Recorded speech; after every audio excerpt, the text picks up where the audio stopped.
Assalamualaikum warahmatullahi wabarakatuh. Alhamdulillahirabbil alamin. Puji syukur kehadirat Allah Subhanahu wa taala yang telah memberikan kesehatan di pagi hari ini. Yang kami hormati Pak Dosen Ahmad Ihwan Mutakin selaku dosen pengampu mata kuliah pendidik media pembelajaran. Saya atas nama Ridwan Puja Suripto dari Institut Agama Islam Syarifuddin Lumajang. Di sini saya akan menjelaskan sedikit materi yaitu tentang klasifikasi media pembelajaran. Proses belajar mengajar pada hakikatnya adalah suatu proses komunikasi, yaitu proses penyampaian pesan atau isi materi dari sumber pesan kepada si penerima. Siapa penerima? Berupa siswa, murid, maupun juga guru. Penyampaian pesan ini bisa dilakukan dengan berbagai hal, bisa berupa simbol-simbol verbal maupun nonverbal, yang selanjutnya akan dikelola, akan ditafsirkan oleh si penerima pesan tersebut.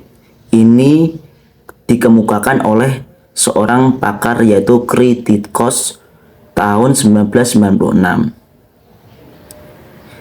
Apabila menyampaikan sesuatu, menyampaikan pesan oleh penerima sendiri akan dikelola, akan ditafsirkan sendiri. Apa maksud daripada pesan ini? Apa maksud daripada yang disampaikan ini? Ini yang dikemukakan oleh pendapat Kritikos sendiri. Oleh karena itu, di dalam penyampaian pesan di sini penyampaian pesan supaya pesan bisa diterima oleh si penerima, bisa diterima dan mudah diterima oleh si pendengar atau audiens. Ini bagaimana caranya? Bagaimana untuk supaya materi ini lebih mudah diterima?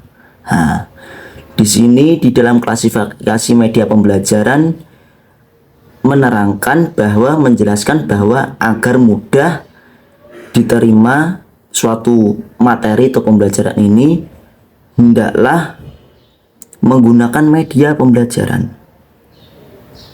Proses belajar mengajar hendaklah menggunakan sebuah media pembelajaran agar mudah diterima oleh siswa. Supaya apa? Supaya pemanfaatan sumber belajar berupa media pembelajaran ini dapat membantu proses belajar mengajar yang lebih efektif dan lebih efisien. Seperti contoh di dalam kelasnya itu ya besar dan banyak sekali muridnya. Di situ apabila kita guru menyampaikan sesuatu, ya papan tulisnya di depan sendiri, kan? Ada di belakang sana yang tidak kelihatan. Itu bagaimana? Nah, di dalam media pembelajaran ini ada yang namanya LCD. Nah, digunakan untuk menyampaikan layar besar itu. Nah, itu supaya murid itu mudah menerima pembelajaran. Tidak hanya itu saja, banyak sekali media yang digunakan dalam pembelajaran.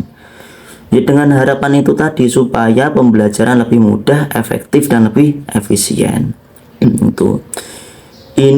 Hal ini dikemukakan oleh seorang ahli yaitu bernama Gagner tahun 1985.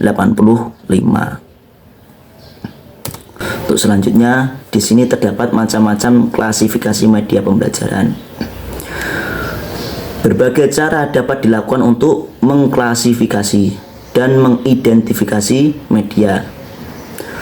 Menurut bentuk informasi yang digunakan, kita dapat memisahkan dan mengklasifikasi media penyajian dalam 5 kelompok besar, yaitu media visual diam, media visual bergerak, media audio visual diam, dan media audio visual gerak.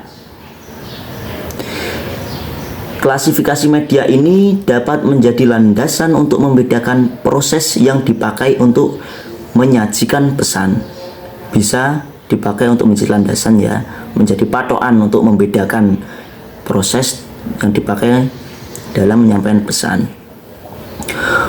Bagaimana suara dan atau gambar itu diterima, apakah melalui penglihatan langsung, proyeksi optik, atau proyeksi elektronik, atau telekomunikasi. Jadi menyampaikan pesan ada medianya tersendiri, dan medianya itu dikelompokkan menjadi 5 tadi. Ada yang berupa gambar gerak dan ada yang berupa diam, visual maupun audio visual. Visual itu berupa penglihatan, kalau audio visual itu berupa pendengaran. Jadi penyampaian materi itu tidak harus kita melihat. Penyampaian materi pesan menerimanya tidak harus kita melihat. Akan tetapi mendengar pun kita juga bisa. Seperti alat elektronik yang berupa radio. Kalau televisi itu berupa visual. Sementara menurut Edgadel sendiri, dia mengadakan klasifikasi media pembelajaran dari tingkat ke tingkat, dari konkret sampai yang abstrak, dari yang jelas, dari yang nyata atau real sampai ke yang tidak nyata, alias yang dimaksud tidak nyata ini kurang jelas atau abstrak. Di sini terdapat kerucut pengalaman Edgadel ya, ini dari tingkat yang paling atas sampai ke paling bawah. Yang di sini maksud dari kerucut ini berupa tingkat pemahaman dari sesuatu yang disampaikan. Nah, dari pembelajaran, hasil pembelajaran yang diterima, hasil pemahamannya ada yang ada yang tingkatnya 10, 20, 30 sampai yang 90%. Jadi yang 90% ini merupakan benar-benar sesuatu yang bisa dipahami. Kalau yang kecil sendiri kayak 10 ini proses penyampaian yang kurang dipahami. Itu adalah materi yang bisa saya sampaikan di sini, yaitu mengenai klasifikasi media pembelajaran. Kurang lebihnya mohon maaf.